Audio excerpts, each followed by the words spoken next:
हरे राम राम राम हरे हरे, हरे कृष्ण कृष्ण कृष्ण हरे हरे, हरे राम राम राम हरे हरे, हरे कृष्ण कृष्ण कृष्ण हरे हरे, हरे राम राम राम हरे हरे, हरे कृष्ण कृष्ण कृष्ण हरे हरे,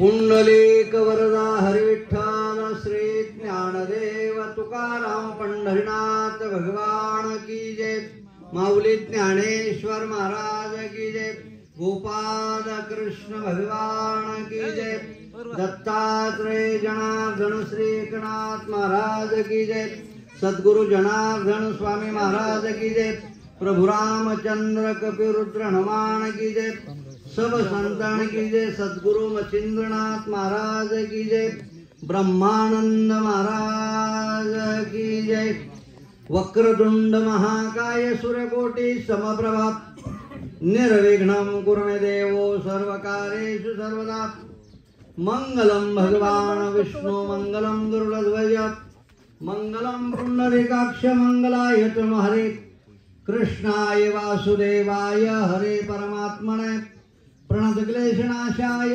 गोविंदाय नमो नमः, सर्व मंगल मांगल्ये शिवे सर्वात्मसाधिके शरण्ये त्र्यंबके गौरे नारायणे नमस्तुते, चिदंबर नमस्तुते तु चिंतितार्थ प्रदायिने औदुंबर सदावास चिदंबर नमस्तुते, त्वमेव माता च पिता त्वमेव, त्वमेव बंधुश्च सखा त्वमेव, त्वमेव विद्या द्रविणं त्वमेव, त्वमेव सर्वं मम देव देवं, लोकाभिरामं रणरंगधीरं राजेव नेत्रं रघुवंशनाथं, कारुण्यरूपं करुणाकरन्दनं श्रीरामचन्द्रं शरणं प्रपद्ये, मनोजवं मारुततुल्यवेगं जितेन्द्रियं बुद्धिमतां वरिष्ठं वातात्मजं वानरयूथमुख्यं श्रीरामदूतं शरणं प्रपद्ये, वसुदेवसुतं देवं कंसचाणूरमर्दनं देवकी परमानन्दं कृष्णं वन्दे जगद्गुरुं, गुरुर्ब्रह्मा गुरुर्विष्णु गुरुर्देवो महेश्वरः, गुरु साक्षात् परब्रह्म तस्मै श्री गुरुवे नमो नमः, नमामि सद्गुरु शांतं सच्चिदानंद विग्रहं पूर्ण ब्रह्म परानंदं विश्वमानंदे वल्लभं, जयांचे केले स्मरण होय सकळ सिद्धीचे अधिकरण, तेची वंदू श्री चरण श्री गुरूंचे ते नमस्कारून आता, ध्यान मूलम गुरुमूर्ती पूजा मूलम गुरुपदम, मंत्र मूलम गुरुवाक्य मोक्ष मूलम गुरुकृपा, पुंडलिक वरदा हरि विठ्ठल श्री ज्ञानदेव तुकाराम पंढरीनाथ भगवान की जय, माऊली ज्ञानेश्वर महाराज की जय, गोपाल कृष्ण भगवान की जय। श्री भगवान वाच देव द्विज गुरु प्राज्ञ पूजनम शौच मार्जवम ब्रह्मचार्य शारीरिक तप उच्चते, तया प्रिया देवालया यात्रादिके करावया, अष्टप्रहर पाया उघड घापे, देवा गमले अंगोपचार पूर्णया कराव्या म्हणती शोभती हात, लिंग का प्रतिमा दिठी देखत खेवे अंगेष्टी, लोटली का काठी पडली जैशी, आणि विधी विनायकी गुणी वडील जे लोकी, तया ब्राह्मणाची निकी पायकी की जे, सकल तीर्थाची धुरे जे का माता पितरे, तयांच्या सेवे किर शरीरे लोण की दे, आणि संसार आईसा दारुण जो मज भेटलाची हरी क्षिणो, तो ज्ञानदानी सकंकणो भजिजे गुरु. ज्याने गरुडपुराण वाचला असेल ऐकला असेल, आजचा हा जो दिवस आहे या जीवाचा शेवटचा मुक्काम आहे, 16वा मुक्काम आहे. आज या ताई आहेत, या यम धर्माच्या समोर हात जोडून उभ्या आहेत. आज केलेलं पिंडदान झालं की ते पितृलोकामध्ये जातात. पितृलोकम समायत पितृलोकामध्ये जातात. पुन्हा अजून एकादशी व्रत केलं असेल, व्रत उपवास केला असेल, पांडुरंगाची पूजा केली असेल, तर त्यांच्यासाठी वैकुंठ आहे. ते यम लोकाला जातच नाहीत. ज्यांनी सोमवार केला असेल, शिवरात्र केली असेल, महादेवाच्या पिंडीवर पाणी टाकलं असेल, ते कैलासला जातात. आपण जी जशी भक्ती करू त्याप्रमाणे आपल्याला स्थान मिळतं. स्थान आपल्या कर्मावर अवलंबून आहे. तुकोबाराय म्हणतात, केले कर्म झाले तेची भोगाले, उपजले मेले ऐशे किती. आयुष्यभरामध्ये आम्ही जे कर्म करतो त्या कर्माप्रमाणे आम्हाला शेवटची गती प्राप्त होते. पण आपण काय केलं असेल ते कोणाच्या हातात आहे? मग ते आपल्याच हातात आहे. आपण जे करू ते आम्हाला भोगायला येतं. एवढा सगळा परिवार जरी एकत्र आला, सांगा बरं, मनुष्याला जिवंत कोणी करेल का? का हो? सगळा परिवार एकत्र आल्यावर माणसाचा प्राण गेला उठवेल का कोणी? उठवतं का? तुकोबरायला विचारा. नको नको म्हणा गुंतू माया जाळी, काळ आला जवळी ग्रासावया, काळाची उडी पडेल बा जेव्हा, सोडविना तेव्हा मायबाप. यमदूत ज्या वेळेला आम्हाला घ्यायला येतात त्यावेळेला आमची आई असेल, आमचे वडील असतील, हे सुद्धा आम्हाला मरणापासून सोडवत नाहीत. अजून सांगतात तुकोबाराय, सोडविना बंधू पाठची बहीण, शेजीची कामीन दूर आहे. आपल्या जवळ असलेली बायको, आपला असलेला भाऊ, आपली असलेली बहीण, ही सुद्धा आम्हाला मरणापासून सोडवत नाही. अजून सांगतात तुकोबाराय, सोडविना राजा देशीचा चौधरी, अनेक सोयरे भले भले. कोणीच नाही असं गृहीत धरा या प्रयाग अक्काला. आणि देशाचा राजा इथं येईल का पिंडदान करायला? नरेंद्र मोदी येईल का? तो सोडवत नाही. अजून तुकोबाराय म्हणतात, चौधरी शब्द वापरलेला आहे. 400 वर्षापूर्वी चौधरी शब्द हा सावकाराला होता, पैशावाल्याला. सावकारकी करणारे जे असतील त्यांना चौधरी शब्द होता. किती मोठा पैशावाला जरी असला तर मरणापासून सोडवत नाही. 2 वर्षाच्या कोरोनाच्या काळामध्ये वजनाने पैसे घ्या डॉक्टर आमच्या पेशंटचे, पण आमचं पेशंट वाचलं पाहिजे. वाचले का? पैशाने मरण चुकत नाही, मरण गोड होत नाही. आणि त्याच्यानंतर अनेक सोयरे भले भले. आता पाहुणे म्हणले त्यांना, साळुंके पाहुणे, तुम्ही सासरे का कोण आहे? नाव जावायची ध्यानात नाही. तर त्यांनी सांगितलं म्हणजे सुरकट्या पडल्या बुद्धीवर का मेंदूवर. काका म्हणले आपल्याला नाही माहिती, पण फक्त थोडं कानापर्यंत आलं इकडं. का हो? असं सुरकट्या पडल्यावर काय करा तरी. पण किती जरी कोणी असलं, सावकार सोयरा किती मोठा जरी असला, मरणापासून सोडवत नाही. सोयरा फक्त प्रसंग आला तर एक करेल, 2-4 पोते धान्याचे पाठवेल आणि 5-50 हजाराची मदत करेल. सोयरा फक्त एवढं करू शकतो बरं का अप्पा. मग सोयऱ्याच्या जवळ बसले, पण सोयरा एवढं करेल. मग मरणापासून कोणी सोडवेल का? तर मरणापासून सोडवणारा जो आमचा पंढरीश परमात्मा आहे, विटेवर उभा आहे, कटेवर हात आहे, नासाग्र दृष्टी आहे, वाटप आहे उभा, भेटीची आवडी, कृपाळू तातडी उता वेळ, तो परमात्मा आम्हाला सोडवेल. म्हणून या अभंगात तुकोबाराय म्हणतात, तुका म्हणे तुझं सोडविना कोणी, एक चक्रवाणी वाचवण्या. तर आमचा परमात्मा आम्हाला सोडवेल. पण आयुष्यभरामध्ये असणारे ह्या व्यक्तीने जर देवाचं नाव घेतलं असेल, व्रत वैकल्य केलं असेल, नामस्मरण केलं असेल, हरिपाठ केला असेल, काकडा भजन केलं असेल, आणि भगवंताचं भजन करता करता नाही वेळ मिळाला तर देवघरामध्ये बसवून 1-2 माळी आम्ही त्या भगवंताच्या नामाच्या जपलो असेल, तर तो परमात्मा आम्हाला सोडवेल. नाही तर त्याचं आमची सोयरी जमणार नाही बरं का. अहो नाही जमणार, खरंच आहे.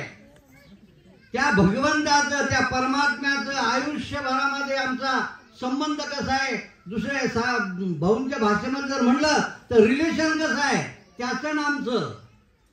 का हो? कसं असलं पाहिजे? संबंध असला पाहिजे.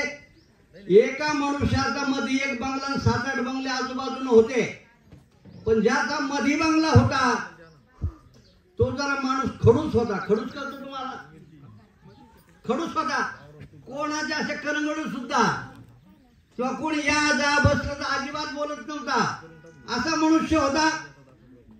पण आजूबाजूला 8-10 बंगले होते आणि रात्री त्याच्याकडेच पाहुणे आले बरं का. रात्री 12-1 वाजता येतात पाहुणे, येतात ना, आणि कुलूप तोड आत गेले आतमध्ये दरवाजा तोडून, आणि मग सुरू केला त्यांनी त्यांचा व्यवहार कोणता ठोकपीट. मग हे शेजारच्या बंगल्यावाल्याला हाक मारायला लागला, अरे धावा रे, पळा रे, मला सोडा रे, असा असा आरडायला लागला. ते शेजारच्या बंगल्यावाले म्हणे अजून 2-4 टोले पडू द्या मग जाऊ. पण म्हणजे आपण कसं असलं पाहिजे, पहिल्याच हाकेला माणसं आपल्या दारात आले पाहिजे. आपला स्वभाव असा जर असेल तर आपल्याला एकही टोला पडणार नाही. आणि असं जर वागलं तर का हो, पडतील का नाही टोले? मग तसा त्या भगवंताचं आमचं नामस्मरण आयुष्यभराचं नातं कसं आहे, तो आम्हाला हाक मारल्यावर आम्हाला सोडवायला येईल. म्हणून तुका म्हणे तुझं सोडविना कोणी, एक चक्र बाणी वाचुण्या, तो परमात्मा आम्हाला सोडेल. असो पिंडदानाचा विषय आहे, पिंडदान केलं पाहिजे. तुकोबाराय म्हणतात, पिंड पदावरी दिला आपुले करी, सरळे माझे गयावर जण, फिटले पितराचे ऋण. पितरांचं ऋण कर्ज फेडण्याचा दिवस आहे आज. आमचे वडील असतील, आमची आई असेल, आई वडिलांचं कर्ज फेडण्याचा दिवस, वर्ष श्राद्धाचं पिंडदान. पिंडदान झालं तर आमचं कर्ज मुक्त होतो आम्ही, आमच्या डोक्यावरचं कर्ज कमी होतं. याच्यानंतर आता आलीच आठवण मुलांना तर 15 दिवसामध्ये एक स्वतंत्र दिवस आहे या ताईसाठी. अविधवा नवमी भाद्रपद महिन्यामध्ये एक दिवस आहे. सौभाग्यवती महिलांसाठी स्वतंत्र दिवस आहे 15 दिवसामध्ये. आणि बाकीच्या इतर वेळेला कोणी विधवा महिला असतील त्यांच्यासाठी आपल्या मालकाचे पित्र ज्या दिवशी असतील त्या दिवशी एक विधवा महिला जीव घालतात. पण मुलांना आठवण आली तर बर का, येते का आठवण? भेरडापूरचा फोन आला होता मला, अहो म्हणे 2 वर्ष होऊन गेले आणि आमच्या वडिलाची पित्र कधी येते सांगा. म्हणजे बाप तू जाण, मला पित्र माहिती का हो? असं आहेत की नाही मग माहिती. त्याला म्हणलं तुमच्या घरात फोटो आहे तुझ्या बापाचा, त्याच्या खाली तारीख लिहिलेली आहे, तेवढी तारीख मला कळव, तुला तिथी काढून देतो. 2 वर्ष जर त्याला पित्रच माहिती नाही म्हणलं मग त्याला काय म्हणा. पण 2 वर्षांनी का होईना त्याला बापाच्या पित्राची आठवण आली, मग आपल्याला तिथी काढून द्यायला काय अवघड आहे का? कमीत कमी त्याला स्मरण झालं, पित्र घालायची त्याला इच्छा झाली, तर मग आपण ती तारीख आली आणि मग ती तारीख द्वादशी होती, त्या द्वादशीला घाल बाबा तुझ्या बापाची वडिलांची पित्र काय असतील ते. मग आपल्याला काय नाव तिथी काढून द्यायला काय अवघड आहे का? झाली आठवण तर असं नाही. आता हे झाल्याच्या नंतर यांना अविधवा नवमी घालायला काही हरकत नाही. असो मनुष्य जन्म आम्हाला प्राप्त झालेला आहे, पिंड प्राप्त झालेला आहे. आणि आई वडिलांची सेवा करत करत करत हे मुलाचं कर्तव्य कर्म आहे. मुलाची किती कामं आहेत? आयुष्यभरामध्ये फक्त 4च काम मुलांनी केले पाहिजे, फक्त 4. पहिलं काम मुलाचं आहे जिवंतपणे आई बाप सांभाळणे, हे पहिलं काम आहे. आता कबीराने म्हणलेलं आहे पहा, जिंदे बापू को नहीं दे रोटी, जिंदे बापू को नहीं दे रोटी, मरे बात पछतायो, अनाड़ी दुनिया भजन बिना कैसी तरियो रे, अनाड़ी दुनिया भजन बिना कैसी तरियो. मुठभर चावल लेके धावे, मुठभर चावल लेके धावे, कव्वा बाप बोलयो रे. मुठभर तांदूळ शिजवायचे, त्याचे पिंड तयार करायचे, ते त्या वाट्यावर ठेवायचे आणि डाव्याला कावळ्याची वाट पाहायची का हो. आणि जिवंत असताना आई बाप भिक्षा मागता मागता मेले ते म्हणले तस काय आता असा एक कोथळी गाळायची म्हणली बुंदीसाठी कोणाला का हो मग जिवंतपणे सांभाळ पाहिजे की नाही आई बापाला पहिलं काम मुलाचं जिवंतपणे सांभाळणं पहिलं काम आहे दुसरं काम मुलाचं आहे आई वडिलांनी कमवलेली इस्टेट असेल शेती असेल पैसा असेल जे तुमचं जे असणार याला वारस होणे हे दुसरं काम मुलाचं 15 दिवस झाले का एकदा 13वा झाला का माणूस त्या कामाला लागतो बरं का भाऊसाहेब मूर्ताचे दाखले मृत्यूचे दाखले आणले का मग त्या उतरण्याला जोडा आणि ते वावर आपल्या नावावर करा बाप आई वडिलांनी कमवलेल्या इस्टेटीला वारस होणे हे मुलाचं काम आहे तुमच्याकडे मुलगाच वारस होतो का शेजाऱ्याचा पोरगा का कोण होत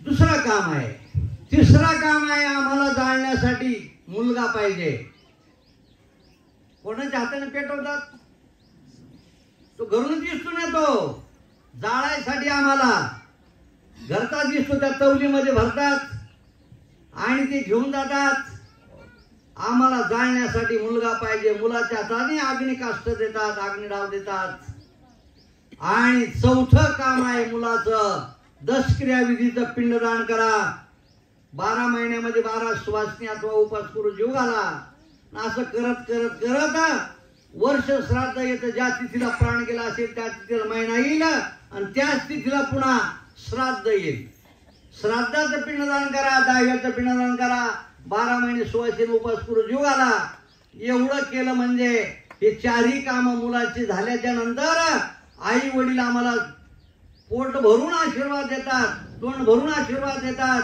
बाळा तुझं कोट कल्याण होईल पण पिंडदान झाल्याच्या नंतर बरं का हे पिंडदान करणं हे 4 काम मुलाचे आहेत पिंडदान करता करता करता करता आमची आई आहे आमचे वडील आहे अजून कर्ज आहे आमच्यावर सुद्धा आम्ही नुसतं आई वडिलाचंच केलं पाहिजे असं पण नाही आम्हाला 5 लोकांचे कर्ज सांगितलेले आहे शास्त्राने शास्त्र मान्य असलं तर बर का 5 लोकांचे कर्ज आमच्या डोक्यावर आहेत पहिलं आई वडिलांचं कर्ज आहे ते पिंडदानाने जातं श्राद्धाच्या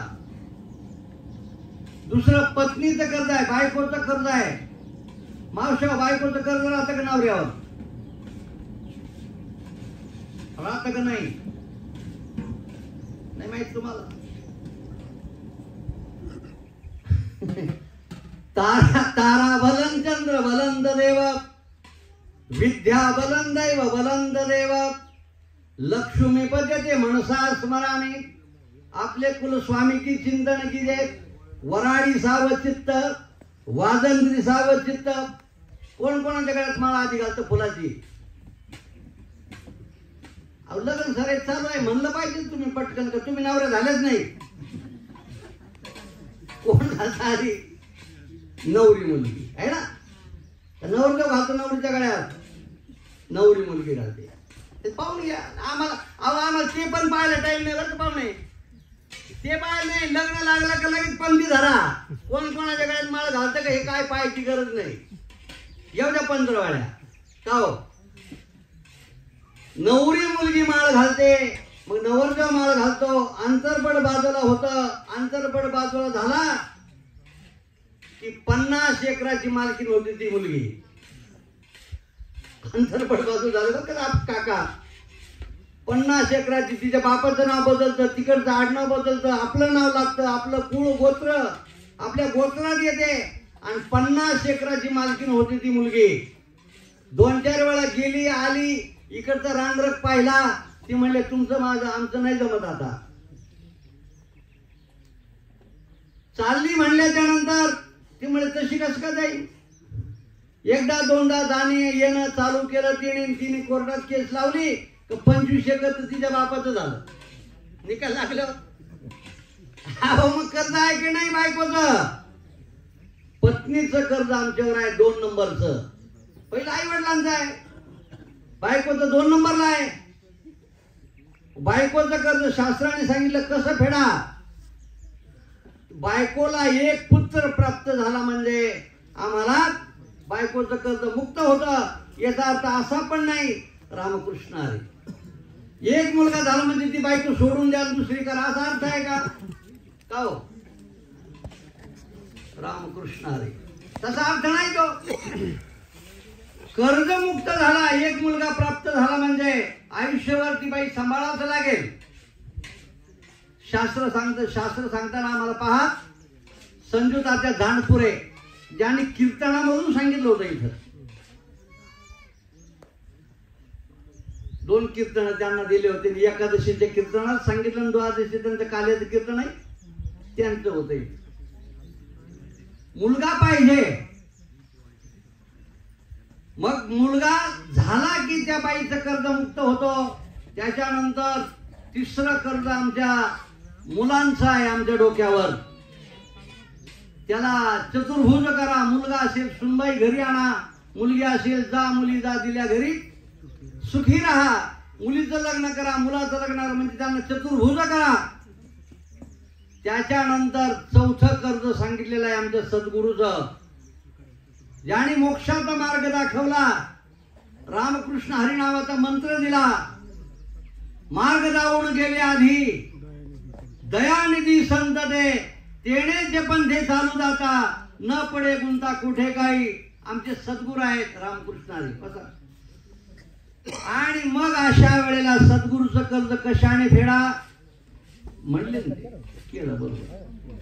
आणि मी कुठं नाखून कुठं आहे तुमच्या नमस्काराला एवढ्यांच्या साक्षीने घेतला नमस्कार. जिवंत असतील आमचे सद्गुरू तर त्यांना बोलवा, वस्त्रदान करा, द्रव्यदान करा, पाद्य पूजा करा. गेलेच असतील तर त्यांच्या पुण्यतिथीला उत्सव करा. उत्सव करून अन्नदान करा, कीर्तन प्रवचन जे असेल ते करा, धार्मिक कार्य करा आणि त्या नावाने अन्नदान करा. हे चौथं आमचं कर्ज सद्गुरूचं. 5वं कर्ज या भूमीचं आहे आमच्यावर. जमीन. तुम्हाला जमिनीचं कर्ज आहे का?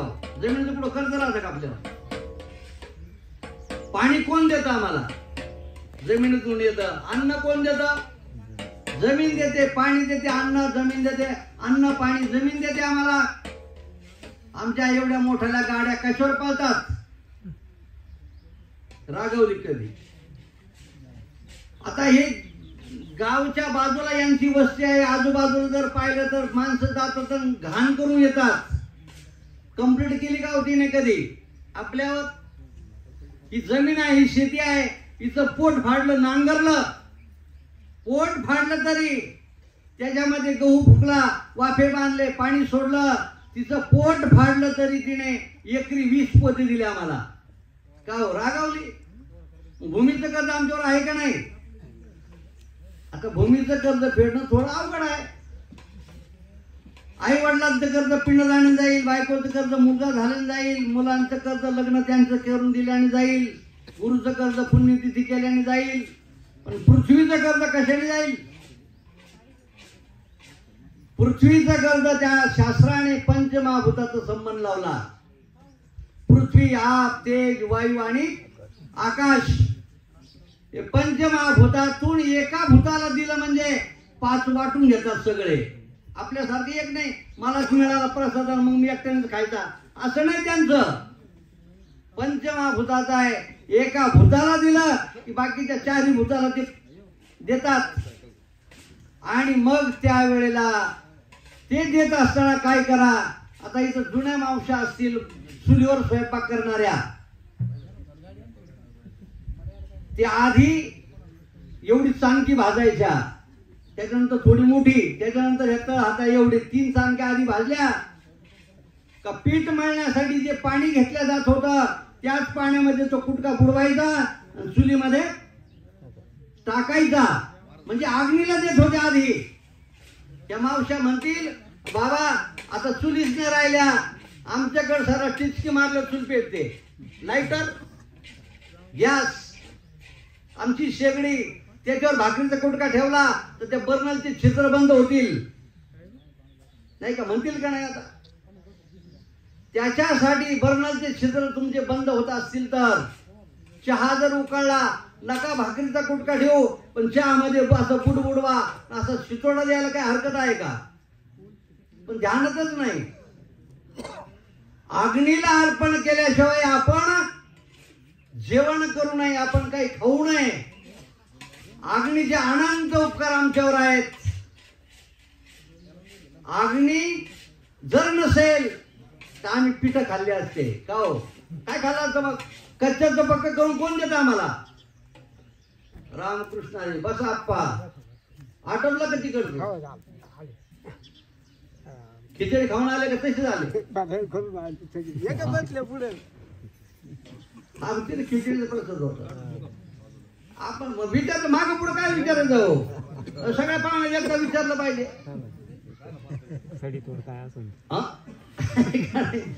असो काय सांगत होतो आता?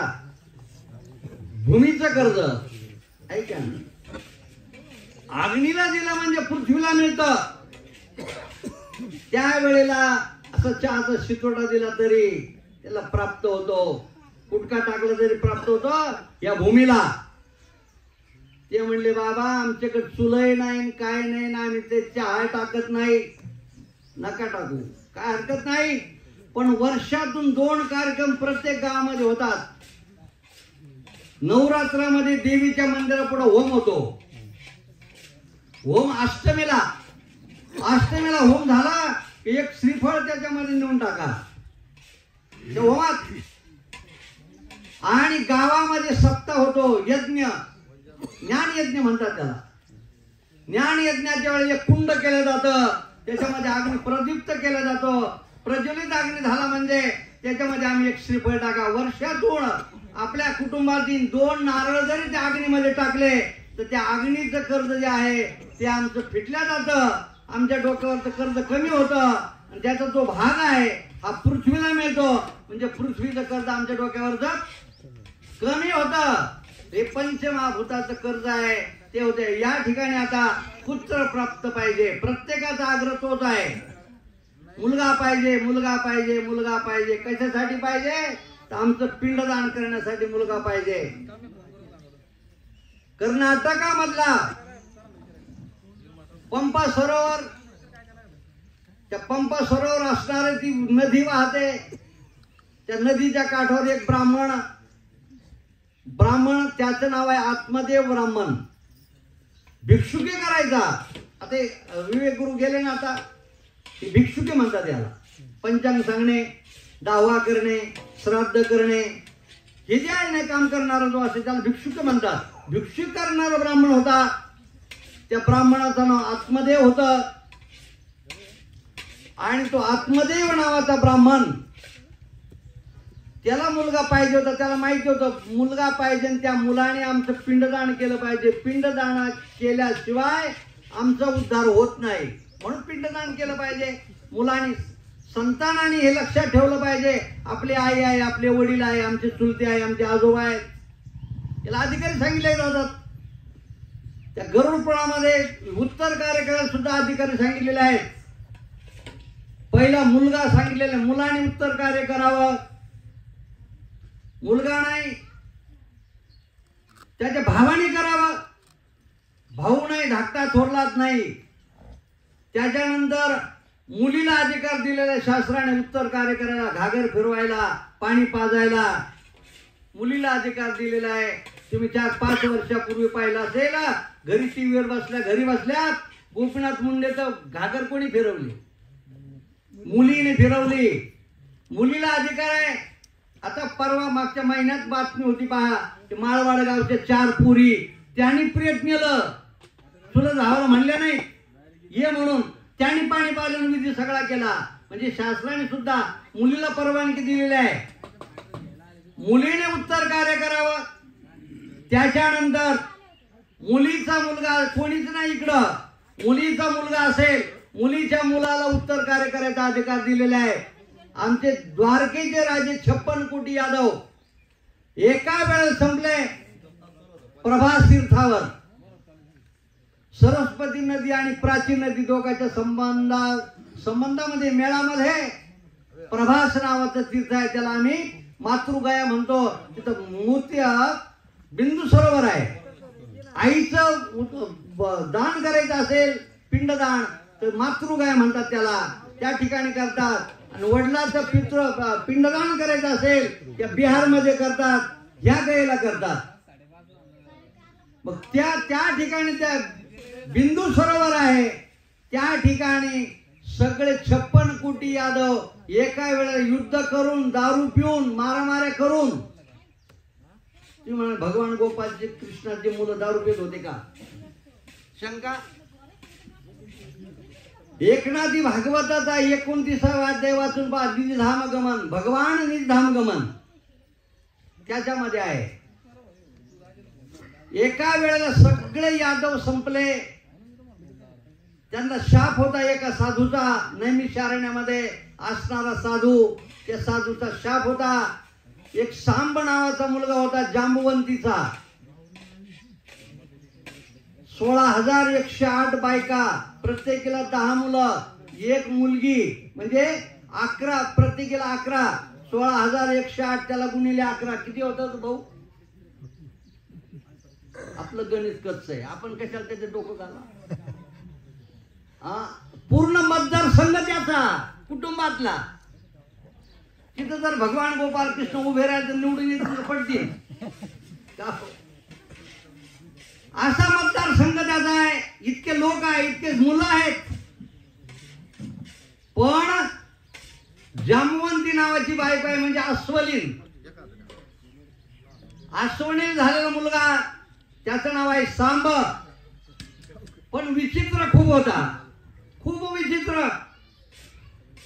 त्यांनी सावत्र भाऊ गोळा केले आणि गेले त्या नैमिषारण्यामध्ये, नैमिषारण्यामध्ये गेले आणि साडी नेसला तो, असे फडके पोटाला गुंडाळले, असे वरून साडी नेसला, चिरगुटे बांधून वाढविले पोट, व्यर्थ गर्भार जगा माझी, कोटी कोटी गरोदर मुलगाच होता, पण बाईचं रूप घेतलं, पोटाला फडके बांधले, गरोदरपणाचं रूप घेतला आणि ते सावत्र भाऊ घेऊन गेला। सांगा ऋषीजन, त्या मुलीला मुलगा होईल का मुलगी? मुलगी होती का?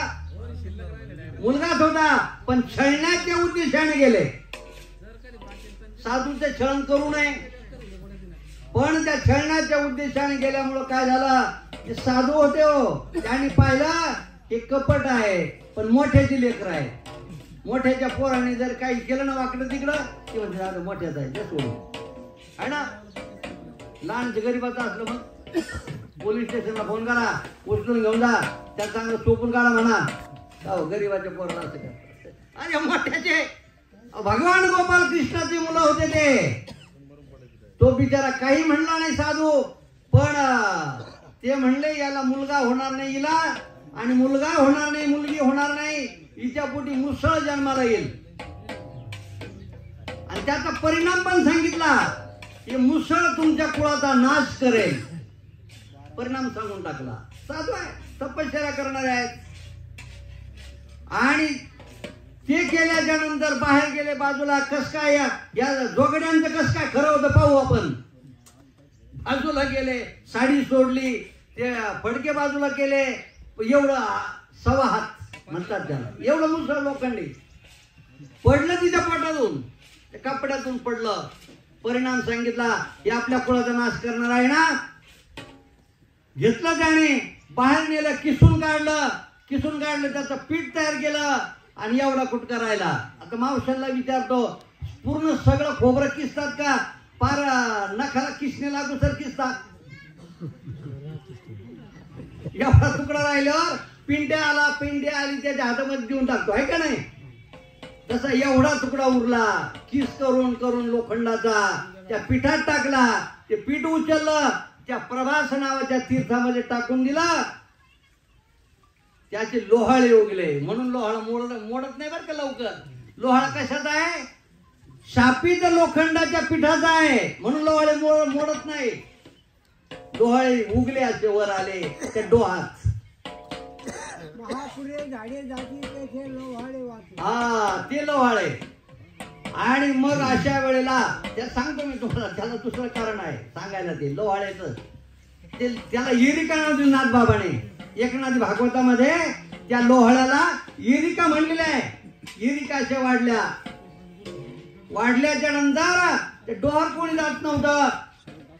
पण त्या वेळेला शाप होता. ते लोखंड जे आहे, मुसळ जे आहे, तुमच्या कुळाचा नाश करेल. कसं करेल? फेकून दिलं. पण उद्धट वागत होते हो. मुलं जरी भगवान गोपाळ कृष्णाचे असले तरी बापाला उलटून बोलत होते. आमच्यासाठी काय केलं? देवकीने वाहिला, यशोदेने पाळीला, शेती उपयोग केला पांडवाच्या. देवकीच्या पोटात वाढला, कारागृहामध्ये जन्म झाला. यशोदेने 11 वर्ष 52 दिवस सांभाळलं. आणि इकडं आलं, कंस मारल्याच्या नंतर, राक्षस मारल्याच्या नंतर हस्तिनापुरामध्ये गेला आणि पांडवांचं संगोपन केलं, नाही का? दुतो अर्जुनाची घोडी सदा राय मागे पुढे, खरारा केला घोड्याचा. अजून म्हणतात काय काय काम केले? ज्ञानदेव म्हणे व्यासाची पुणे, द्वारकेचे राणे पांडवा घरी. पांडवाचं काम केलं. हे मुलं म्हणायचे बरं का त्याला, कृष्णाला. आमच्यासाठी काय केलं? आता म्हणजे काय नवल आहे हो. आता सुद्धा पोरं म्हातारे म्हणतात बरं का, गप्पा तुम्ही, आमच्यासाठी काय केलं तुम्ही? इथे सोडून बघ का आमच्या तिकडं म्हणतात. त्याप्रमाणे मुलं बोलत होते.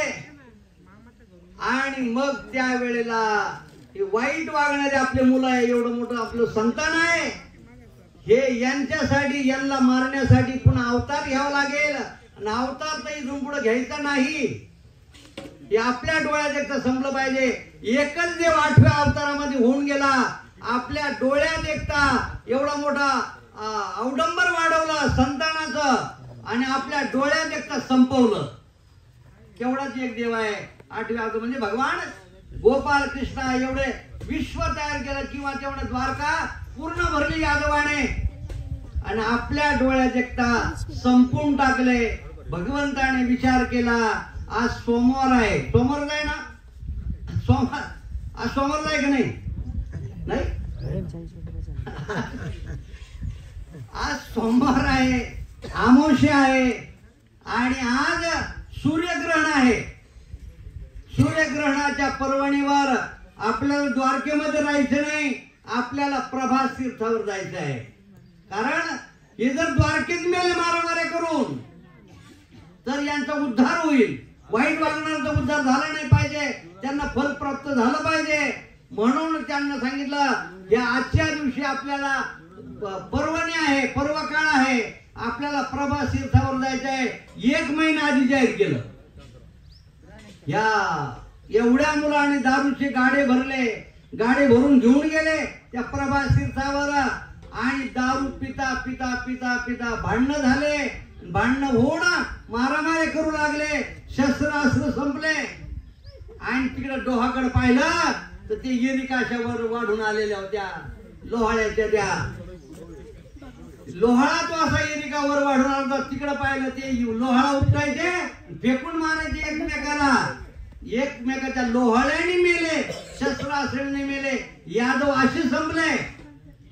भगवान म्हणले साधूचा शाप आहे, आपल्याला सुद्धा पायाला लावून घ्यावं लागेल, आपल्याला सुद्धा तो स्वीकारावा लागेल. भगवान म्हणले आपल्याला सुद्धा जावं लागेल. त्यावेळेला भगवान निघाले निर्धामाला, मैत्री ऋषीच्या आश्रमात आले.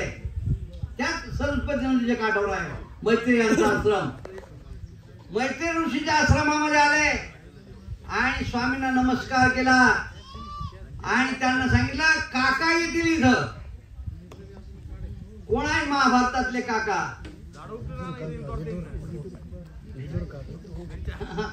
महाभारतातले काका, विदुर काका, महाभारतातले मामा, शकुनी मामा, हरिविजयातले मामा, कंस मामा, रामायणातले मामा, मारीच मामा. ते 3 मामा एका माळीचे म्हणे बर का. कोणता आहे का? ठणका एकच. कोणता आहे का?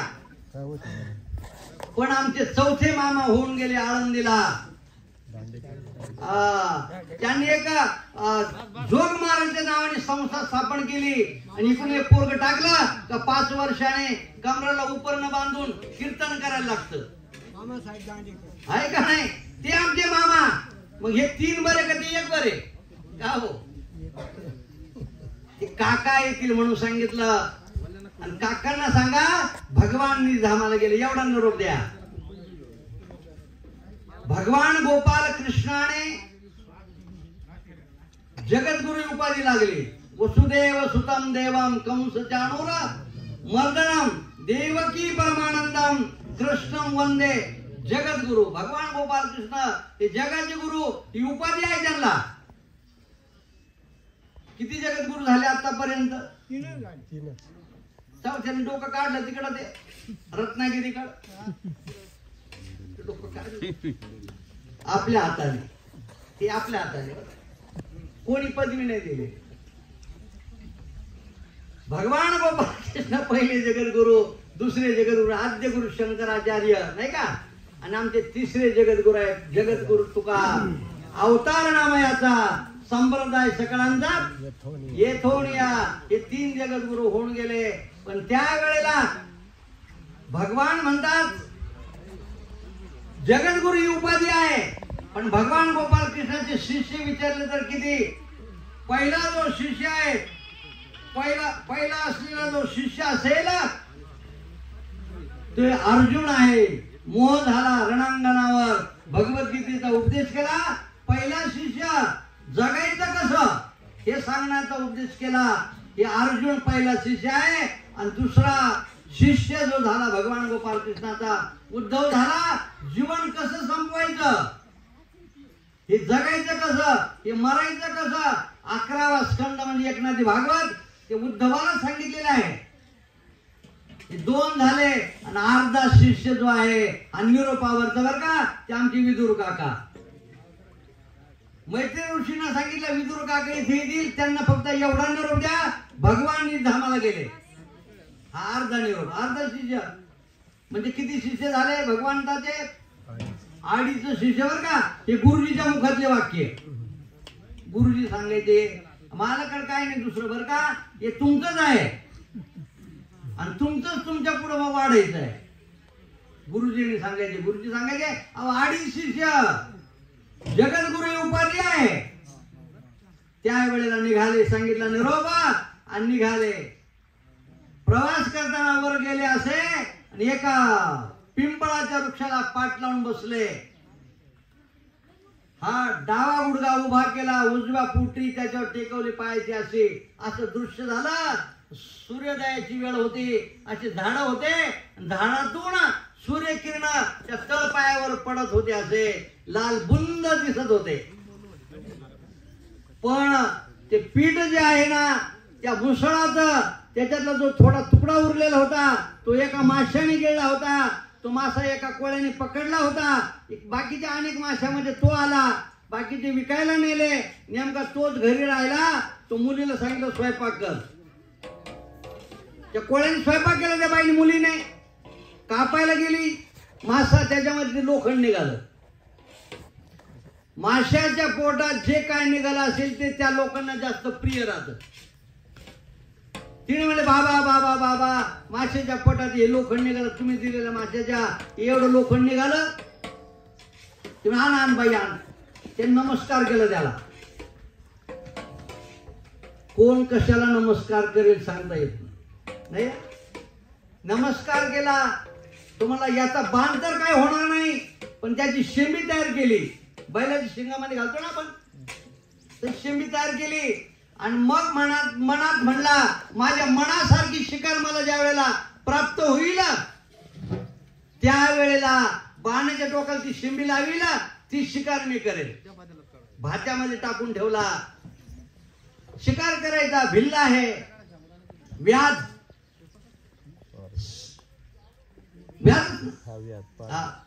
पारधी, आणि शिकार करायचा जात होता येत होता. सकाळची वेळ घोडाला पाठ लावून बसला. असं दृश्य झाले. तर पाय सूर्यकिरणाने लाल बुंद चमकून दिसत होता.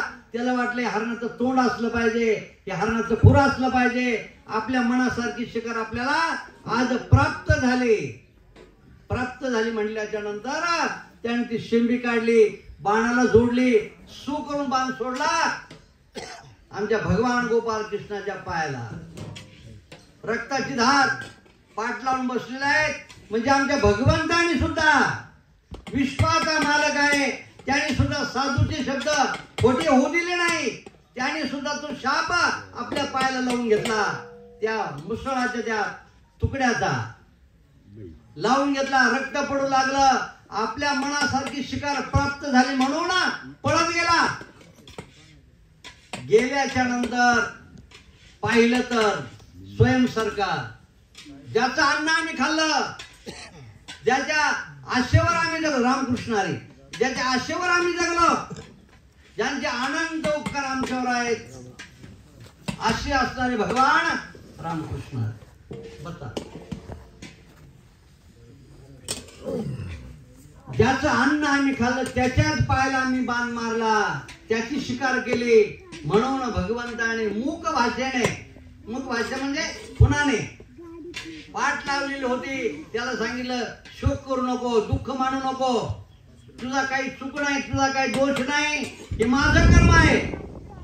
पण तुकाराम केले कर्म झाले, तेची भोग आले, उपजले मेले ऐशी किती. बाबा तू घाबरू नको, तुला काही होणार नाही, तुला सजा होणार नाही. तू बाण जरी माझ्या पायाला मारला असला तर तुला काही होणार नाही. मागच्या अवतारामध्ये, राम अवतारामध्ये तू वाली होता आणि वाली सुग्रीवाचं भांडण, त्याच्यामध्ये त्या सुग्रीवाचा विजय झाला पाहिजे आणि वाली मेला पाहिजे म्हणून मी पाठीमागून बाण सोडला. त्या वालीचं जे मरण होतं ते जरा थोडं अवघड होतं, न होण्यासारखं होतं. ते रामायणामध्ये नाथ बाबांनी लिहिलेलं रामायण आहे, भावार्थ रामायण ग्रंथाचं नाव आहे. त्याच्यामध्ये त्याने वर्णन केलं 7 दिशेला 7 ताडाचे झाड आणि मग या बाणाने 7 झाड तुटून पडतील, मग तो बाण याला लागेल त्यावेळी याचा प्राण जाईल. बाण असं जातं का? सरळ जाईल, सरळ जाईल बाण. मग त्याला वाटत होतं असा बाण कोणाचा जाणार नाही, ते झाड तुटणार नाही, मग आपल्याला पायाला किंवा आपल्याला लागणार नाही, म्हणजे आपल्याला मरणच येणार नाही, असा तो वाली मानत होता. म्हणून सुग्रीव वालीचं नेहमी भांडण व्हायचं. आपल्याला मारणारा कोणी नाही. अजून बऱ्याच लोकांचा संबंध मरण मध्ये बरं का, आपल्याला कोणी मरण येईल का नाही, आपण नाही मारायचं म्हणतात बा. आपण तांब्याचा पत्रा लावून आलो, अरे ठीक आहे, आला तांब्याचं पत्र तर आनंद आहे आम्हाला का हो. रामकृष्ण हरी कसं का करायचं. आणि त्यावेळेला प्रभूने पाहिलं याचं मरण असं 7 दिशेला 7 ताडाचे झाड आहेत आणि हा मग नंतर 8वा हा याचा प्राण गेला पाहिजे. त्यावेळेला लक्ष्मणाला पाठीमागे उभं केलं भगवंताने. प्रभू रामचंद्राने त्याच्या उजव्या पायाच्या अंगठ्यावर टाच टेकवली आणि टाच टेकवल्यानंतर टाच दाबली. उजव्या पायाचा अंगठा लक्ष्मणाचा दाबला, पृथ्वीची मान अशी फिरली, त्याची मान फिरल्याच्या नंतर एका रेषेत 7 ताडाचे झाड झाले. कोणाचा अवतार आहे? लक्ष्मणाचा, शेषाचा आहे. शेषाची मान हलवल्याबरोबर सगळे झाड एका रेषेत आले आणि मग बाण सोडला. तो बाण जाऊन 7 ताड तुटले, मग याला लागला पण पाठीमागून लागला. क्षत्रियाने बाण पाठीमागून सोडावा का पुढून? नियमाने पुढून. पण माझा अन्याय झाला म्हणला. तो घाबरत होता तो व्यास. तो म्हणला तुझी काही चूक नाही, हे कर्म माझं आहे. मी तुला मागच्या जन्मामध्ये तू वाली होता, तुला मी असा पाठीमागून बाण मारला, त्याचं उष्ण आज फिटलं. आपण खेळामध्ये लहानपणी म्हणायचो आपलं आता फिटम फाट झालं आहे ना. तुझं माझं कर्म आज काय झालं? फिटलं. आता काय देणं घेणं राहिलेलं नाही. तुझी काही चूक नाही, तू घाबरू नको. आणि पाय बाण लावून घेतला पायाला आणि देह ठेवला. म्हणजे साधूचा शाप सुद्धा भगवंताने मान्य केला. हे सांगत मी असा पुढं जर इकडं आलो, थोडं पुढं जर गेलं तर त्या प्रयाग तीर्थावर गेल्याच्या नंतर त्या ठिकाणी तो आत्मदेव नावाचा ब्राह्मण होता आणि तो ब्राह्मण त्याला मूलबाळ होत नव्हतं बर का. त्याला इच्छा होती मुलगा झाला पाहिजे. कशाला झाला पाहिजे तर आमचं पिंडदान करायला झालं पाहिजे. पिंडदान मुलाने केलं तर आमचा उद्धार होतो, पिंडदान केलं नाही तर उद्धार होणार नाही. मग त्या वेळेला पिंडदानासाठी पुत्र पाहिजे, मुलगा जर होत नव्हता, का होत नव्हता, ती बायको सुद्धा अशी होती, धुंदुली तिचं नाव आहे. ती म्हणजे आपल्याला मुलगा पाहिजे पण विना कष्टाचा.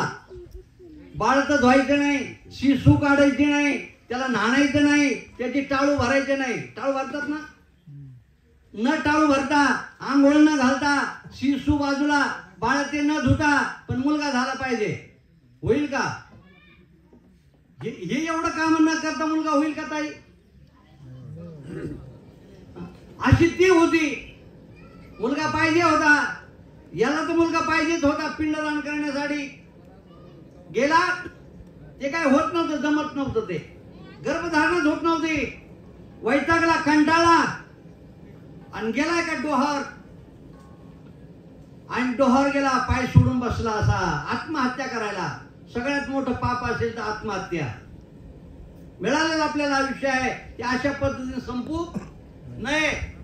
आत्महत्या कर. ब्राह्मण असून, भिक्षुकी असू ना, तो गेला, पाय डोहामध्ये सोडले आणि आता उडी टाकणार.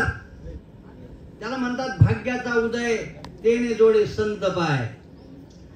आमच्यात 7 रान भरले माणसं मारून, म्हणजे ब्राह्मण मारून, तर त्याचा भाग्याचा उदय प्राप्त झाला. नारद मुनी तिथून आले.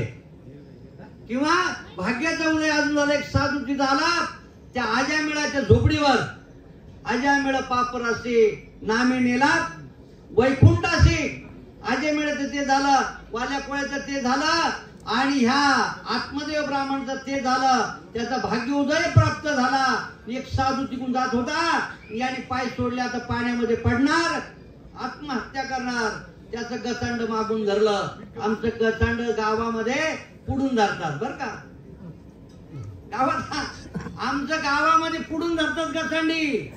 त्या ब्राह्मणाची गचांडी मागून धरली, पाण्यामध्ये पडणार होता, आत्महत्या करू दिली नाही. का हो ब्राह्मण बुवा, तुम्ही लोकांना ज्ञान सांगता आणि तुम्ही मरता पाण्यात, आत्महत्या करता. 2 शब्द सुनावले. आत्महत्या करण्याचं कारण काय? अहो म्हणजे संतान होत नाही. मग संतान होत नाही तर मग मेलेने संतान होईल का? असं सांगितलं साधूने. त्याला आग्रह पाहिला, मुलगा पाहिजे, मुलगा पाहिजे, मुलगा पाहिजे, आग्रह पाहिला. आणि आग्रह पाहिल्याच्या नंतर ते म्हणजे याला आतुरता आहे मुलाची. त्याने झोळीमध्ये हात घातला, एक फळ त्याला दिलं. ही घरी जा, देवघरामध्ये ठेव, सकाळी स्नान झालं, तुझ्या बायकोला खायला लाव. फळ खाल्ल्याने पोर होतात का?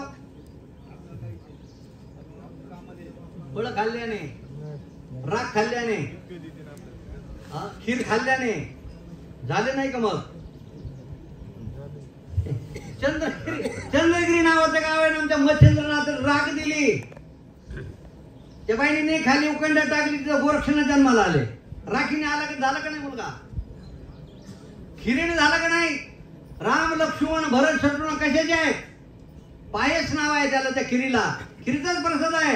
खिरीने मुलं झाले, राखीने मुलं झाले, मग फळाने होतील का नाही? त्याला आमच्या तुकोबराने काट मारलेला आहे बरं का. 900 कन्या पुत्र होती, तर का करणे लागे पती. 900 केल्याने, राख खाल्ल्याने, फळं खाल्ल्याने, खीर खाल्ल्याने जर मुलं होत असतील तर लग्न करायची काय गरज आहे, असं तुकोबराचं मत आहे. मुलगाही पाहिजे, आई वडीलही पाहिजे, आणि फळही प्राप्त पाहिजे. फळ दिलं. आला एखाद्या मुलीचं लग्न असावं, मुलाचं लग्न असावं, एखाद्या पाहुण्याकडे जावं आणि 5,000चं 10,000चं काम करा बरं का लग्नाला. तिकून तो त्या पाहुण्याने जर काम केलं असेल आपलं, तर आपली चाल बदलते बरं का. घरी यायची. या मावश्या खूप हुशार राहतात. या अशा वटावर बसल्या बसल्या माणसाच्या चालीवरून काम झालं की नाही ओळखतात. जरा तडतड येत असलं ना सावध, काम करून आले बरं. आमचे ते गेले होते, पाहुण्याने काम केलं बरं का, त्यांना लगेच कळतं. आणि असं गाढवाने जर चालत असला जीव गेल्यावाने तर म्हणते ते जसं गेलं तसं झालं मला पाच धरते बाय वाटते. खरं आहे ते बा, या महिलांना ज्ञान आहे तेवढं. पाठीमाग आला तडा येत होता, महिला बसलेल्या होत्या, त्याला फळ दिला आणि फळ दिल्याच्या नंतर सांगितलं हे फळ तू खावं का सकाळी देवघरामध्ये ठेवा, आपल्याला बाळ होईल. गेला तो भिक्षुकी करायला गेला. त्याने बाया गोळा केल्या आणि बायाने मग हा फळाने पुढे पोर होते का, राखीने पोर होते का, खिरीने पोर होतात का, हे तसं महिलांनी त्याच्या डोक्यात घातला. तिने ते फळ उचललं, गाईच्या गव्हाणीमध्ये टाकलं. त्याच्याकडे गाय होती, त्या गाईला वासरू होत नव्हतं, त्या गाईने ते फळ खाल्लं. त्या गाईला गर्भधारणा झाली आणि एक मुलाला जन्म दिला. त्या बाळाचं नाव आहे गोकर्ण. गाईच्या पोटी जन्माला आलं, याची खून म्हणून असे गाईचे कान आले त्याला मोठे. मुलगा जन्माला आला पण कान मोठे. गोकर्ण जन्माला आला. या बोलत बसल्या होती तर तिने फळ उचललं, टाकलं. सगळ्या चेव करत होत्या. गावात तिची एक बहीण पण होती, तिला 7-8-10 पोर झालेले होते आणि 10-11 वेळेला ती गर्भधर होती. ती म्हणे काय चाललं का तुमचं? ते म्हणे आमचं ते गेलं, त्यांनी फळ आणलं आणि ते म्हणे खा, आपल्याला पोर होईल, ते टाकून तिकडं. म्हणे आता पुढं कसं काय? ते म्हणे मला आता मी माझ्या नवऱ्याला सांगेन मला झालं मेलं, मी तुला काय आणून देईल ते पोरग झालेलं, आणि तू तुझ्या नावावर सांग झालं. म्हण मग कस काय ते? नाही म्हणे प्रत्येक महिन्याला अशी एवढी घडी पोटाच्या कपड्याच्या आतून बांधायची परकराच्या, आणि पोट 9 महिने वाढवायचं, चिरगोटे बांधून वाढविले पोट, व्यर्थ कर भार जगा माझी, खोटी खोटी गरजर हो, आणि मी बाळण झाले का ते बाळ तुझ्याकडे आणून देईल. अगं म्हणे पुढचं, म्हणजे पुढचं मला माहिती आहे, मी आंघोळ घालायला येईल, त्याची शिशू धुवायला येईल, त्याला न्हाणायला येईल, त्याची टाळू भरायला येईल, त्याला कधी भूक लागते हे मला माहिती आहे, बायांना माहिती आहे बरं का. सणामध्ये जर पाहुणा आला तर बाळाला भूक लागली हे सिद्ध होतं. आता तुम्ही तुमच्यासारखी काही बाई नाही, पण पहा सणामध्ये पाहुणा जर आला दुधाचा तर बाळाला भूक लागली हे सिद्ध होतं. ती मग लेकरू माझं जाग झालं असेल, उठला असेल, त्याला भूक लागली, ती पाजायला जाते. मला सणात पाण्याला मी पाजायला येत जाईल. सांगा आता त्या ब्राह्मणाचा तो मुलगा पोषणा का त्याचा का हो? तुम्ही इथं माणसं, एक माणसाला 2 बकऱ्या बर का, एका बकरीला 2 बोकडे झाले, एका बकरीला 2 पाठी झाल्या. त्या बकरीची किंमत वाढवायची असेल तर काय करावं लागेल? असो पाहिजे ना, तिच्या खालचं बोकड्या हिच्या खाली लावायच्या, हिच्या खालची पाठ तिच्या खाली लावायची, आहे का नाही? पाठ बोकड करायची म्हणजे किंमत वाढती, नाही का? पण तरी असं केलं ना तर त्याला पोषणाच म्हणतात, ते पोषणच नाव. असं ते पोरग आलं, तिचं नाव धुंदुली होतं, त्या बाळाचं नाव धुतुकारू ठेवलं. ते त्यांचं नाही, संस्कारित नाही, तो साधूच्या फळाचा होता. तो गोकर्ण, तो विद्याभ्यास शिकला, 5 वर्षाचा झाला, पंचांग सांगू लागला.